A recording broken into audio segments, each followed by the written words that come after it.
Bienvenue, Monsieur Kebe Yacouba. Merci. Pourquoi la Côte d'Ivoire a-t-elle choisi de se doter de la KIDP? Nous sommes désormais dans une société ouverte où les notions de bonne gouvernance, de transparence, de participation citoyenne sont devenues, j'allais dire, la règle. Comme 22 pays en Afrique, la Côte d'Ivoire a donc décidé de tourner le dos à une pratique qui n'était pas bonne, c'est-à-dire la dissimulation des documents publics. Il fallait que, en 2015, que tout citoyen qui désire entrer en possession d'un document d'intérêt public, ça peut être le budget de l'État, ça peut être le rapport d'activité de la Cour des comptes, ça peut être le rapport d'activité de l'Autorité nationale des marchés publics. Quelqu'un dans sa commune veut savoir quel est le budget de sa commune, comment ce budget a-t-il été utilisé. L'accès donc à ces documents n'était pas chose facile. Il a fallu donc créer d'abord une loi. Cette loi a été prise en 2013, en décembre. Évidemment, il a fallu du temps pour mettre en place toutes les structures, les décrets de création de la KIDP, qui est la commission d'accès à l'information d'intérêt public. On a la même chose en France, la CADA, la commission d'accès aux documents administratifs. On a la même chose au Canada, au Québec, et la commission d'accès à l'information, la CAI. Toutes ces commissions qui ont été créées permettent donc aux citoyens d'accéder facilement aux documents. C'est lorsqu'il y a une difficulté d'accès aux documents conformément aux procédures qui sont indiquées dans la loi que les citoyens peuvent nous saisir. Nous sommes un organe de régulation, un organe indépendant du gouvernement qui peut donc prendre une décision pour amener les citoyens à avoir le document qu'ils désirent avoir. Vous l'avez dit, vous êtes une autorité administrative indépendante. Quelles sont les implications d'un tel statut? C'est très simple. Cela veut dire tout simplement que nous ne recevons d'ordre de personne. Lorsque nous sommes saisis d'un cas qui concerne n'importe quel ministère de la République, nous avons la capacité, donc l'indépendance qui nous est reconnue nous permet d'interpeller n'importe laquelle des institutions, n'importe lequel des ministères, pour qu'il puisse assumer justement son devoir de remise de documents à ceux ou à celui qui en fait la demande. Donc notre indépendance, ça veut dire tout simplement que nous avons une indépendance d'action.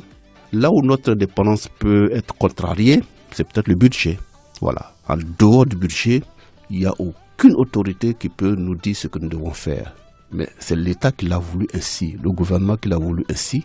Donc le gouvernement lui-même se soumet donc à cette exigence d'indépendance d'une commission chargée donc de réguler l'accès à l'information. Qui peut prétendre aux informations d'intérêt public et quelle est la procédure à suivre?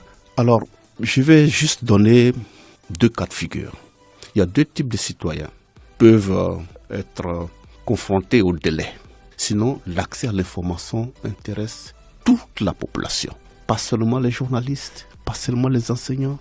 Ça peut concerner le cordonnier, ça peut concerner le planteur de l'anacarde, ça peut concerner l'instituteur, ça peut concerner une fille de salle dans un hôpital public. N'importe qui peut demander et obtenir. Mais c'est simple. Un étudiant qui prépare un mémoire ou une thèse portant sur un exemple sur la politique menée par le port d'Abidjan pour se développer, la procédure veut que l'étudiant adresse un courrier au port d'Abidjan par l'intermédiaire de quelqu'un qui aura été au préalable désigné par le port comme point focal de l'information. La lettre lui est envoyée. Le port a 30 jours s'il s'agit d'un citoyen lambda, mais concernant l'étudiant, le professeur ou le journaliste qui demande ce document, le port n'a que 15 jours pour remettre le document à l'intéressé. Si au terme de ces 15 jours, le port autonome d'Abidjan n'a pas remis ce document à celui qui en fait la demande, la personne nous saisit. Là maintenant, nous enclenchons toute une série de procédures dont la finalité est de contraindre le port d'Abidjan à remettre le document à l'intéressé. Ça, lorsqu'il s'agit On va dire du journaliste, c'est 15 jours, du professeur d'université, du chercheur, de l'étudiant, c'est 15 jours. Mais lorsqu'il s'agira d'un ingénieur en pétrole, lorsqu'il s'agira d'un infirmier, lorsqu'il s'agira d'un informaticien, c'est 30 jours. Donc, nous avons déjà été confrontés à ce type de situation durant les 2 ans et demi au cours desquels nous avons été très actifs, à des situations similaires que nous avons gérées. Et on peut dire aujourd'hui que, d'une manière ou d'une autre, notre mission a été comprise. Parce que dans tous les organismes publics qui existent, la KIDP a le devoir et l'obligation d'exiger qu'une personne soit désignée, qu'on appelle responsable de l'information, qui est donc en quelque sorte le lien entre la KIDP et les citoyens.